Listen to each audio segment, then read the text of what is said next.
Throughout history, science has been a powerful force for progress and healing, but it has also been shadowed by some of the darkest chapters humanity has witnessed.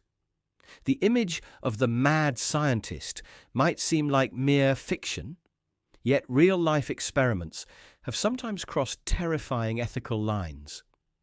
While many scientists strive to improve lives, there have been those who, whether through misguided conviction or outright malevolence, have committed horrific acts in the name of research.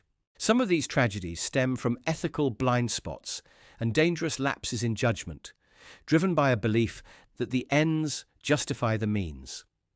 Others reveal a chilling willingness to inflict suffering purely for personal gain or warped curiosity. Stay tuned as we explore one of the most horrifying and unethical experiments ever conducted on human subjects. Examples that serve as grim reminders of the consequences when science loses its moral compass. In the 1960s and 1970s, clinical psychologists led by Peter Neubauer conducted a secretive and controversial experiment where they deliberately separated twins and triplets at birth.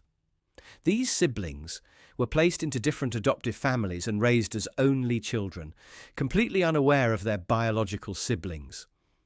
Partially funded by the National Institute of Mental Health, this covert study remained hidden until 1980, when three identical triplet brothers accidentally discovered each other, shocked to learn they even had siblings at all. The harrowing story of the triplets was brought to a wider audience by director Tim Wardle in the documentary Three Identical Strangers, which premiered at the Sundance Film Festival in 2018.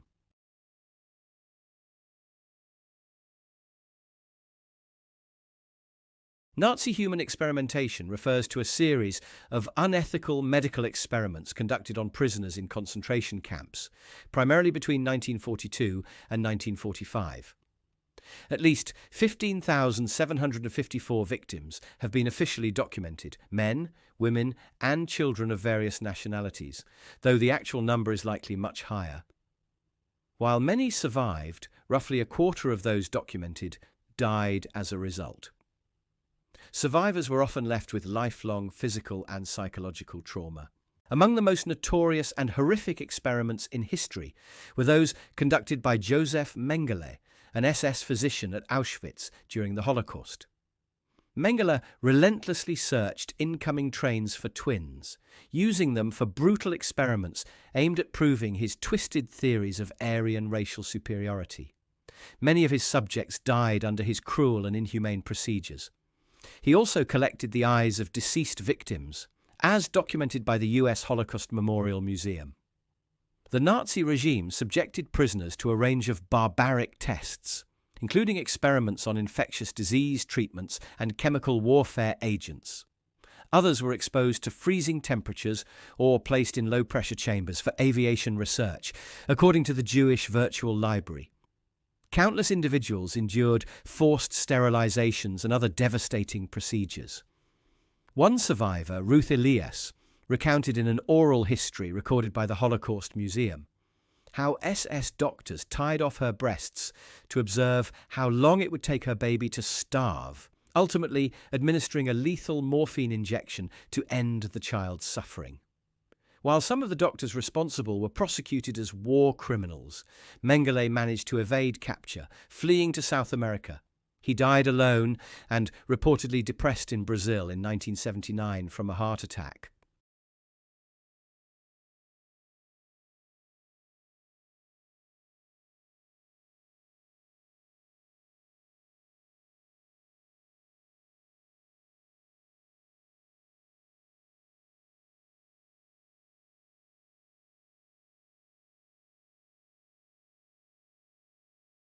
Until the 1830s, anatomists were legally allowed to dissect only the bodies of executed murderers, a rare and limited source.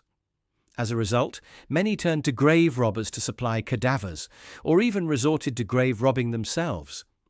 It has been said that professional body snatching didn't really develop until the late 18th century. Before that, students and anatomists would carry out their own raids on graveyards whenever they could find bodies. In Edinburgh, Boarding house owner William Hare and his accomplice William Burke discovered a more sinister method of supplying fresh corpses to anatomy tables without stealing them. Between 1827 and 1828, the pair smothered more than a dozen lodgers at their boarding house and sold the bodies to anatomist Robert Knox. Knox apparently either failed to notice or chose to ignore that the bodies he was receiving were unusually fresh. Burke was eventually hanged for his crimes, and the scandal led to significant changes in British law, such as this case prompted the Anatomy Act of 1832, which increased the legal supply of cadavers to medical schools.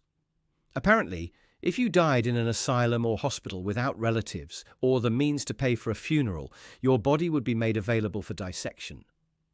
Crucially, cadavers could only be supplied to anatomy schools affiliated with teaching hospitals, ensuring a more regulated and ethical source for medical education.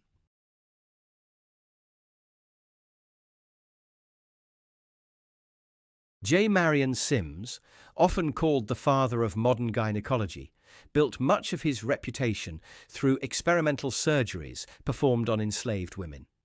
Sims treated a painful and debilitating condition known as vesical vaginal fistula, a tear between the vagina and bladder that caused incontinence and social rejection for many women. These surgeries were carried out without anaesthesia, partly because anaesthesia was a recent discovery, and partly because Sims believed the procedures were not painful enough to justify the trouble, as he stated in a lecture. Debate continues over whether Sims' patients would have willingly consented to these surgeries had they been free to choose.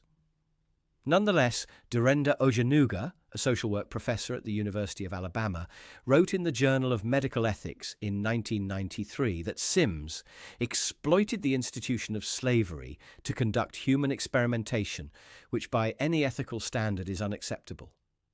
The controversy surrounding Sims' legacy led to the removal of his statue in 2018.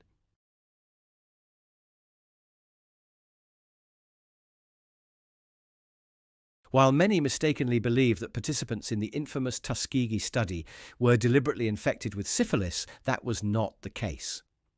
However, such deliberate infection did occur in another, lesser-known, but even more disturbing study uncovered by historian Susan Reverby of Wellesley College. According to The Guardian, Reverby's research revealed that between 1946 and 1948, the U.S. Public Health Service, in collaboration with the Guatemalan government, intentionally infected around 1,500 Guatemalan men, women, and children with syphilis. The goal of the study was to test the effectiveness of various treatments and preventative measures against sexually transmitted diseases. But as Dr. Michael A. Rodriguez noted in a 2013 paper, this was not done in a controlled or ethical medical environment. The researchers systematically and repeatedly violated profoundly vulnerable individuals, some in the saddest and most despairing states, and grievously aggravated their suffering, he wrote.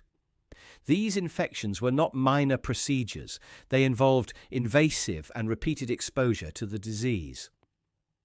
Although some participants were given penicillin to treat the infection, Reverby found no evidence of proper follow-up care, nor was there any indication that informed consent was obtained. The full extent of the abuse remained hidden for decades.